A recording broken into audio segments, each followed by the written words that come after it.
Good evening. My name is Wallace Gator Bradley, and I'm the host of the Bradley Report. I'm also known as an urban translator, and I am the president of United in Peace, Inc. We got a very interesting show. We're going to talk about local politics. We're going to talk about the election that's coming up in June 28th, 2022. And I voted early, as y'all know I normally do. So I cast my vote for the candidates, and we're going to talk about that, and I'm going to tell you who they are. Also, the mayor has made a very important announcement. She's running to be re-elected based off of her record and the things that she has done, including during the pandemic. I heard her give let it be known how she supported to the point she almost got a little emotional with the city director of public health and how she came to the community and we all worked together. I was a part of being an ambassador. I volunteered to do that because it was important that African Americans get vaccinated. I got vaccinated. As a matter of fact, I've had 4 shots. I got the second, what can I say? The second shot, the second booster. Matter of fact, I got that when I was in Springfield. I went there for a fundraiser for Speaker Welch. And while I was there, I went and I got my second booster shot because this is real. Okay, we got to help make it do what it do. Those that don't want to get the shot, that's your choice. But I want to say hooray, hooray to the mayor and the stance that she took in order to share the importance of African Americans being vaccinated. Okay, and she gave the director her just due for the fine work that she did, and I was glad to be blessed by God to be a part of it. And we're going to talk about criminal justice reform. Okay, I received a call earlier today from a friend of mine in reference to a young man that's in the Thompson, if I'm pronouncing that correctly, it's a new federal prison that's downstate. And he was due to be released. But for some reason, they got him in the hole. And hopefully his lawyer will call into the show and explain a little bit of what's happening. I know they did reach out to Senator Dick Durbin, Senator Duckworth, as well as to Congresswoman Robin Kelly. Okay. So without further ado, before I go a step further, me and my wife had a date night. Yeah, we've been together 40 years, but we take time out sometime and, I like to date my wife to keep love everlasting. And we went to see Smokey Robinson at Chicago Theater. Man alive, did he get out. I wish I could show you the tapes. But hey, I just want to say sometime, everybody, if you're in love with someone, take a time out for you and that someone to let it be known how appreciative you are of one another. The producer of this show and the one that bring me the certain stories to inform the viewing public of the show is by none other than the director of this show. And she's also the president she's the chairman of United in Peace, Inc. And that's none other than my wife, Terry March Bradley. And the person that's assisting me, the young lady that's assisting me, is Sister Sylvia. And she's the one that's helping me with the technical wherewithal. So without further ado, to God be the glory. You heard my story. So let's get it on. Chicago mayor election. Lori Lightfoot announces her re-election bid. There's so many people running against her for whatever reason. One thing I know, they say heavy is the head that wear the crown. My friend Sawyer's running against her. A lot of other people running against her. I think about 4, maybe 5 other guys running against her. But I do know that a lot of people that's running for office, they make campaign promises until they get into office, and they realize it's hard for them to keep the promises that they made because they have to deal with the legislative body. The mayor's executive body, the aldermen are the legislative body.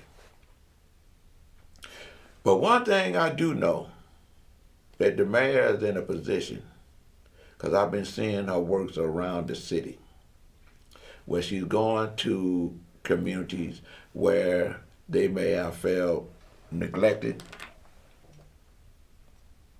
and she's reaching out to them. But I want you to hear it for yourself.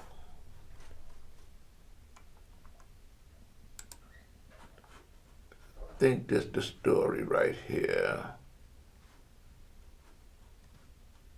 Let's see if I'm getting this right. You take care of them, okay? I'm gonna let Sister Sylvia take care of the story because she'll find the right buttons. Yeah, hit that skip the ad button.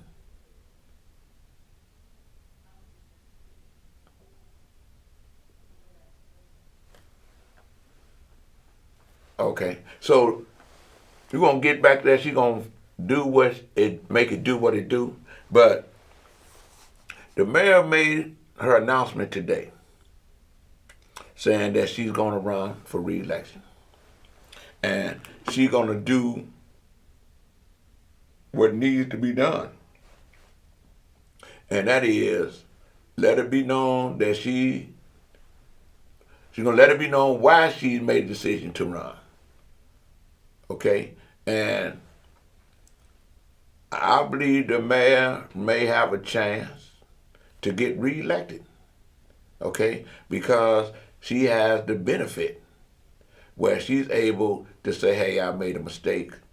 I call it the accountability piece, where she's able to say, hey, I made a mistake. I listened to the constituents, and I'm sorry. Let's make it do what I do. Make it do what it do. And hey, I'm gonna let you hear it for yourself. They say I get angry. She's had some tough battles. They say sometimes I take things personally. You know what I say? They're absolutely right. When we fight for change, confront a global pandemic, work to keep kids in school, take on guns and gangs, systemic inequality and political corruption, only to have powerful forces try and stop progress for Chicago, of course I take it personally. For our city, change doesn't happen without a fight. It's hard, it takes time. And I'll be the first to admit, I'm just not the most patient person. I'm only human, and I guess sometimes it shows. But just because some may not always like my delivery, doesn't mean we're not delivering. Chicago. The one and only Lori Lightfoot launches a plan that will help rebuild Chicago's infrastructure while also creating thousands of jobs. Investing $1 billion in affordable housing, Invest Southwest The initiative. mayor laid out her public She safety came to agenda. talk about guns, gangs, Largest and gun buyback program Lori in the Lightfoot city's takes a history. strong stand in adding support of 100 police. more detectives Mayor on the Lightfoot street. has lashed out at President Donald Voters Trump give in the mayor response. high marks on her handling of the Has COVID-19 announced a pandemic. racial equity rapid She response. has a lot of accomplishments. Look, I get it. I don't look or sound like any other mayor we've ever had before. And I've had to fight to get a seat at the table. And like so many in our city, I've had to fight to have my voice heard. That's why I'll never back down from fighting every day to turn your voice into action. It's you that I fight for. All the people who love, breathe, and believe in making the greatest city in the world even greater. You love the city as much as I do. The fact is, because of you, Chicago is coming back. When we got knocked down by COVID, we came together as a city and we got right back up because that's who we are. And that's how we've been able to make so much progress despite all that's been thrown at us. Of course, there are tough challenges ahead.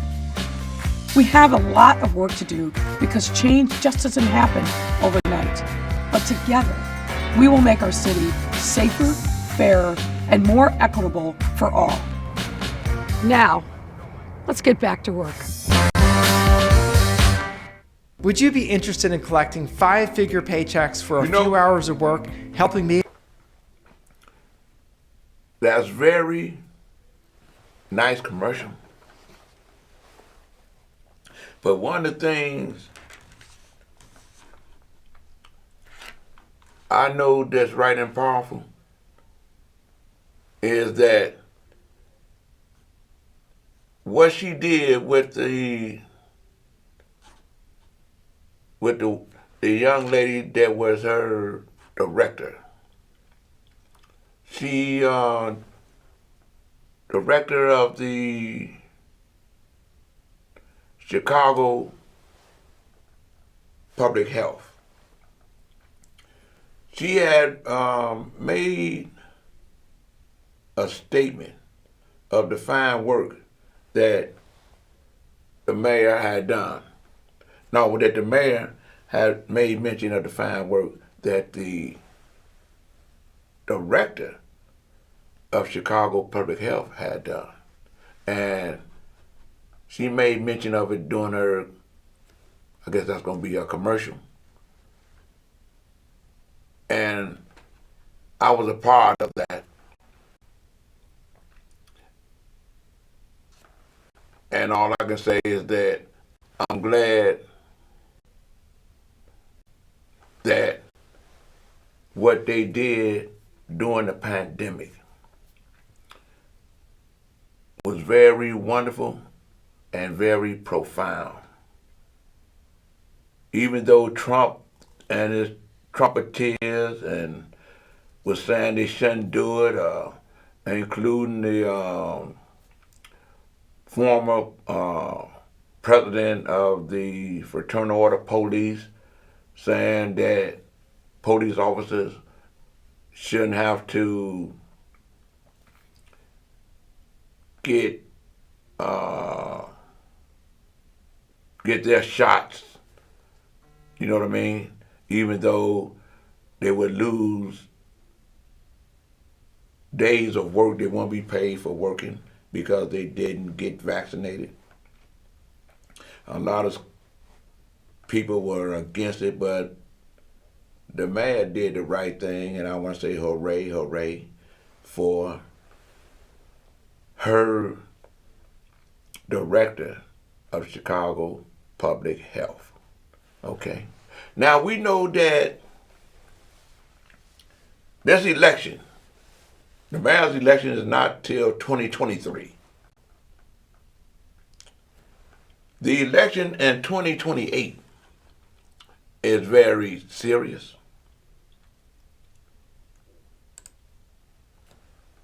And I'm talking about the election of the Cook County Board President Tony Preckwinkle and the Cook County Commissioners. I'm glad that the Tribune came out with their endorsement of Tony Preckwinkle, and this is what they said. It said the Tribune editorial board endorses Tony Preckwinkle for a Democratic primary for the Cook County Board President. She's avoided budget holes and has physical management, and her physical management has been so impressive, we've often suggested other Illinois political leaders borrow a page from her playbook. Specifically, we've been impressed that she was cautious and how she apportioned the $1 billion in federal cash that arrived on her doorstep, courtesy of President Joe Biden's American Rescue Plan. Preckwinkle is the candidate with the record of physical stability, sound reform, and not least, a reputation for ethical, competent management. I also want to say this about President Preckwinkle and the County Board of Commissioners. I want to thank them. During the pandemic, a young lady by the name Loretta Brady I was with her, and we reached out to Commissioner Brandon Johnson. I believe that's his name, and that's her Cook County Commissioner, because you know they got selective districts or whatever it is. And there was a problem at this nursing home where individuals had caught the COVID and employees had caught the COVID, and some of the residents that caught the COVID had died from the COVID, and the Westchester Sava Nursing Home Rehabilitation Center was one of the bad nursing homes that even the governor, J.B. Pritzker, had on the list as being bad nursing homes. Okay? One of the bad nursing homes. She went to the commissioner. Commissioner had press conferences. I was there. Andrew Holmes was there. Family members,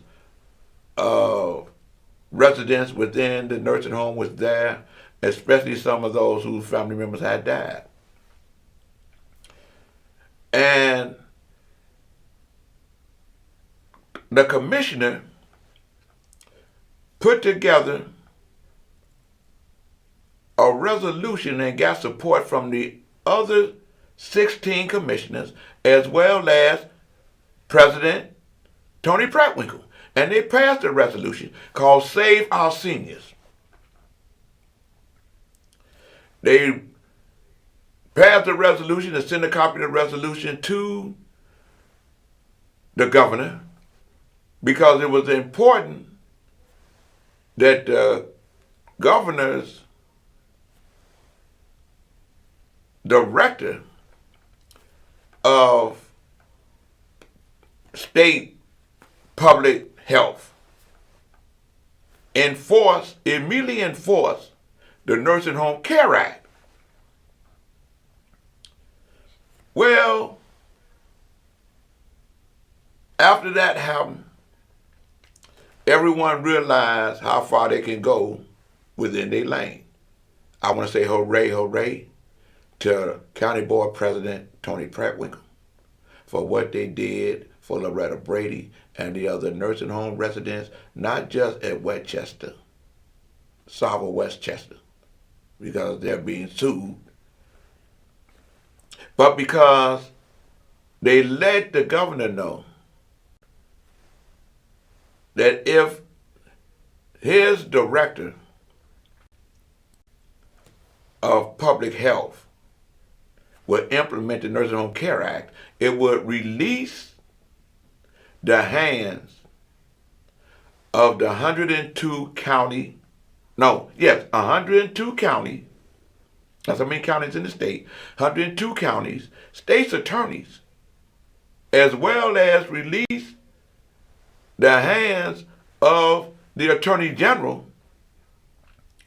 So both of those law enforcement bodies can investigate the bad nursing homes. They can't do that if the director of the state Department of Public Health don't implement that law. Now we have a new interim director of the state public health. Hopefully, in light of the fact that the governor has signed a new bill dealing with nursing home reform. Okay? And that was a wonderful thing. Now he's found a new bill to reform the nursing homes. Hopefully, his interim director of state public health director would implement the law that's already on the books, especially with COVID coming up. What I'm reading in the papers and what I've been seeing on the news. Okay, more people are going to the hospital. More people are dying. And a lot of bad nursing homes is getting away with that. I want to say hooray to Tony and the commissioners, and I think the president of the county board need to be re-elected. The commissioners need to be re-elected from Cook County, need to be re-elected because they are concerned about their constituency. And I'm speaking on behalf of Lottie, who was one of the residents that died because of the lack of attention and services she was getting in that center was horrendous. You're going to hear a lot about that later on, right after the election. You're going to hear a lot about that, okay? And I voted early, and I want to tell you who I voted for. Hold on 1 minute. Let me call these names out.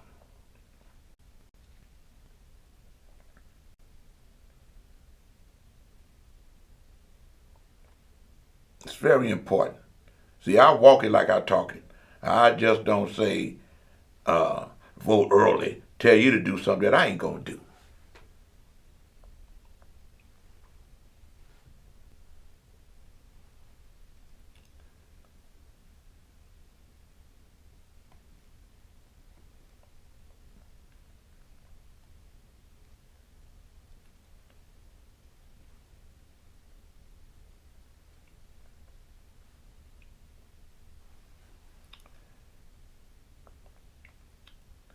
I voted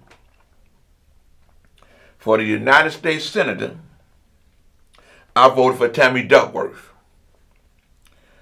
For the governor and lieutenant governor, I voted for J.B. Pritzker, Juliana Stratton. For the Attorney General, I voted for Kwame Raoul. For the Secretary of State, Alessia Janulius, I voted for the Controller, Susan Mendoza. For the Treasurer, Michael W. Frenchie. For the United States Congressman, for the 5th District, Michael Quigley. For the State Central Committee Woman, Margaret Cope. For the State Central Committee Man, John J. Cullerton. For the 6th District State Senator, Sarah Feinholz. State Representative for the 11th District, Ann M. Williams. For the Water Reclamation District Commissioners, Yamika Brown, Patricia Thompson Flynn, and Sharon Walker. For the 2-year term, that was for the 6-year term. For the 2-year term, I voted for Daniel Pogo. For the president of the county board, Tony Prattwinkle. For the Cook County clerk, Karen Yarborough. For the Cook County sheriff, Thomas Dodd. For the treasurer, county treasurer, Maria Pappas. For the assessor, Carrie K. Steele. For Cook County commissioner for the 10th district, Bridget Gaynor. For the board of review, Michael Carbonacci. For the judge of the appellate court, Dominique C. Ross. For the judge of the appellate court vacancy for Harris, Devin Joseph Shoup. For the judge of the circuit court, Howard Brookins. And for the judge of the circuit court,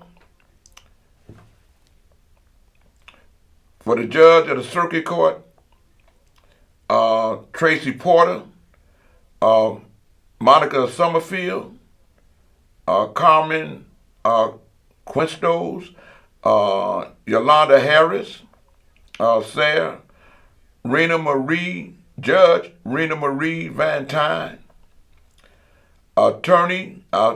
Voted for attorney Deidre Bowman to become a circuit court judge.